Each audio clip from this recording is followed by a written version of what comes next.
Hey guys, welcome. Good morning, good afternoon, whatever it is. I don't know. I'm here to talk about boundaries today. So let's do it. Okay. You cannot be all things or do all things for all people. Setting boundaries doesn't mean shutting people out or being rude. It means clearly outlining what is and is not okay. So setting boundaries is a way of respecting yourself and of choosing your comfort. It's also beneficial for others though. Think about the quality of your relationships. If you're not constantly having boundaries stepped over, you're much more likely to enjoy the relationship and enjoy spending time with that person. By the way, when I say relationship, I mean any type of relationship, friend, partner, coworker, etc. And when you're assertive in your communication, it makes things more pleasant. So think about it. Would you rather have someone be passive aggressive and just hope you get the message? Or would you rather they address it up front, which might be uncomfortable, but then have everything out in the open? We're going to get into that in a little bit. So, what are some of the benefits of setting boundaries? First of all, you take better care of yourself. Boundaries help you prioritize your own well being, plain and simple. It is not selfish to take care of yourself and your needs while also considering the needs of others. It makes you more effective and less burned out from helping if you set some limits. You start trusting people more. People worry that they will hurt or upset people by setting limits or boundaries. For many, love and approval are tied to pleasing others, and setting limits means you're taking a risk that you will not be loved or accepted. But by engaging in this type of behavior, you're actually acting out of a place of control or fear. Expressing your limitations to others means you're trusting them to handle those emotions you're conveying. And more trust means better relationships. Another benefit, you learn how to say no. No may be a small word, but it's certainly powerful. The most basic way of establishing a boundary is declining anything you don't have the capacity to handle. Saying no is really hard for a lot of us, I think, especially women. Like, there's just something about saying no that has, for me at least, been ingrained. That's like you don't you don't say no unless you really need to, you really have to. And that's not super healthy. Anyone else have that experience? Let's talk about the different types of boundaries. Oh my God. Excuse my dog. We're crate training him and he does not like to be left alone. So, I put on a record for him too, and it seemed to work for a little bit, but okay. We're just gonna power through. So, boundaries, physical boundaries. These refer to personal space and physical touch. Healthy physical boundaries include an awareness of what's appropriate and what's not in various settings and types of relationships. Um, Pretty self-explanatory, I think.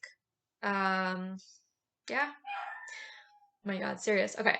Intellectual boundaries refer to thoughts and ideas. Healthy intellectual boundaries include respect for others' ideas and an awareness of appropriate discussion. Should we talk about the weather or politics? Intellectual boundaries are violated when someone dismisses or belittles another person's thoughts or ideas. Emotional boundaries. I really like this one, obviously. This refers to a person's feelings.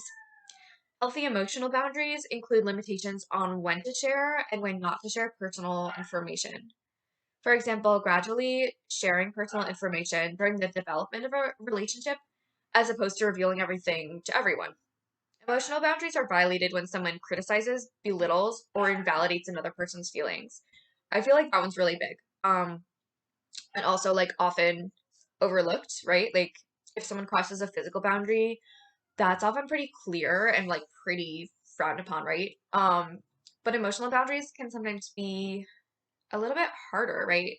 Um, they're just less like they're less tangible, I guess. And so people sometimes think that it's okay to cross those, and it's really not. You ever had someone just like invalidate your feelings, right? Or I'll be like, I'm so upset about this. And someone's like, you're fine, don't worry, right? Like whenever anyone tells me to calm down, I'm like, that's ignoring what I'm feeling. So I think those are really important. Moving on, sexual boundaries refer to the emotional, intellectual, and physic aspects of sexuality. So, consent, basically. Material boundaries refer to money and possessions. Healthy material boundaries involve setting limits on what you'll share and with whom. For example, it may be appropriate to lend a car to a family member, but probably not to someone you met this morning. Material boundaries are violated when someone steals or damages another person's possessions or when they pressure them to give or lend them their possessions. Lastly, time boundaries. I love time boundaries. Sounds great. Okay. This refers to how a person uses their time. To have healthy time boundaries, a person must set aside enough time for each facet of their life, such as work, relationships, and hobbies. Time boundaries are often violated when another person demands too much of another's time. So this can be, I think, applied to a lot of different situations. It might be my like an example of this that I love is the time that you like the time you devote to work maybe. And so trying to keep that within the actual framework of your work hours, right? So if you were to like bring a bunch of gloves home and like do gloves at home, right? That's kind of neglecting your own time boundaries. Um or like for me not checking my work email after a certain point, and just like respecting that time of work and time of personal time. People can have rigid, porous, or healthy boundaries. Like most things, we want to have a balance. So the healthy boundaries are between rigid and porous. Someone with rigid boundaries might avoid intimacy in close relationships, be unlikely to ask for help, be very protective of personal information, and keep others at a distance to avoid the possibility of rejection. On the other end of the spectrum, someone with porous boundaries might overshare personal information, have difficulty saying no to others, be dependent on the opinion of others, and fear rejection if they do not comply with others. The happy middle is someone with healthy boundaries who values their own opinions, doesn't compromise their values for others, shares personal information in an appropriate way, and is accepting when others say no to them. Also, a lot of the time, people have a mix of these types of boundaries. So, a person could have healthy boundaries at work, but porous boundaries in friendships, for example.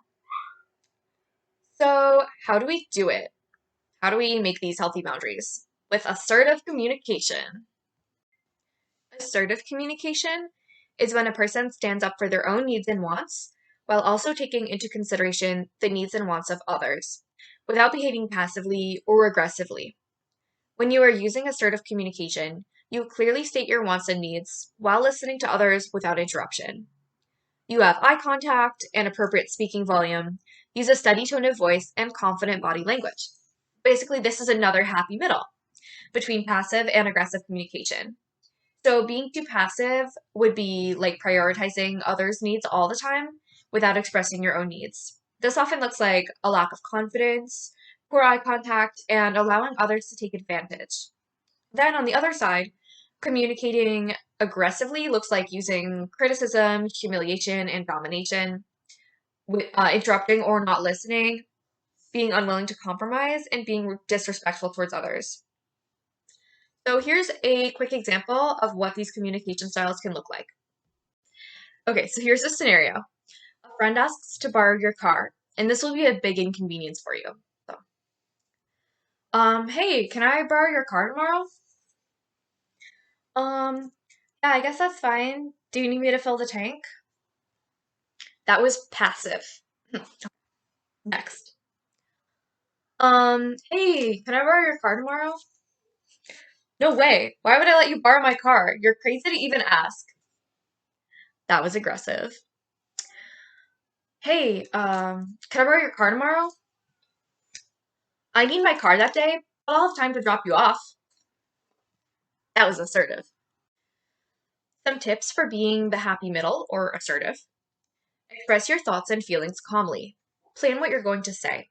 Say no when you need to, and respect yourself. Some example phrases could be, I'm not comfortable with this, or not at this time. This doesn't work for me. I can't do that for you. Notice how they're not rude, they're just clear. So let's do some boundary setting practice. I know you have plans for the weekend, but I really need you to watch the kids. I have a friend coming to town and we made plans. Um, no, I'm not able to watch them because I also have plans. So I'm gonna call my friend in Virginia. She'll watch them. Cool. Yeah, Okay, cool. cool. You just received your food at a restaurant and it was prepared incorrectly. Your sandwich seems to have extra mayo instead of no mayo. Excuse me. Could you please take this back? I asked for no mayo. Thank you, I appreciate it. Hey, can I borrow some money? I want to buy these shoes, but I left my wallet at home. I'll pay you back soon, I swear it won't be like last time. No, I'm not comfortable with that. Sorry, bro. Your neighbor is adding an expansion to their house, and the crew starts working very loudly at 5 a.m. It has woken you up every day for a week. Okay, I'm gonna go talk to the neighbor. Okay. Um, hey, I was wondering if there's anything that you can do about the construction crew starting at 5 a.m. because I'm waking up every morning at that time. There's some earplugs.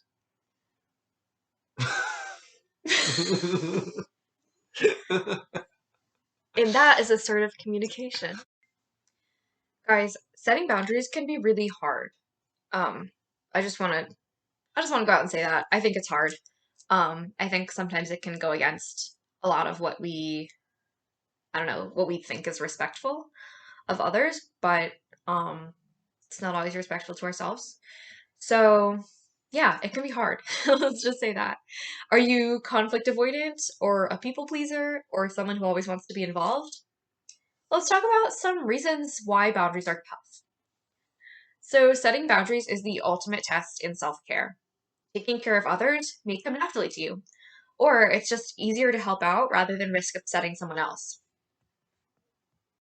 Hi everybody. I'm going to talk to you a little bit about boundaries. So first things first is a lot of times we fear what other people think. So when you fear what others think, you're assuming the negative. Here's a tip: when the fear takes over, get a reality check. There's no way to know for sure what someone thinks, but trying to guess is where you'll go a little nuts. Assuming they'll be mad. If you grow up with a raging or unpredictable family member, you might be able to relate to this one. You assume that you'll upset the other person if you say no. Notice that you are assuming the outcome without knowing for sure. Even in intimate relationships, be careful to check out any assumptions. If the person looks mad, ask them, is this about me? If they say no, you're off the hook. Always check it out. Try to avoid conflict. Do you ever say yes to avoid a fight? Assuming that setting a boundary will trigger an argument is catastrophic thinking. You assume the worst, which makes you feel more anxious. You exacerbate the fear by assuming something bad will happen. Tip: stay in the moment and use positive self talk, like everything's going to be okay, or it's okay to speak up. Most of what you fear never actually happens. Finally, wanting to avoid the hassle. It's much easier to avoid the hassle and keep quiet.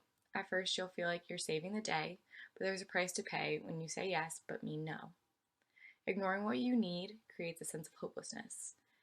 A final tip: give yourself permission to have wants.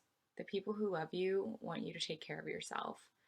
Don't let self doubt keep you quiet. Thanks for watching. I appreciate you all. See you soon for the next video.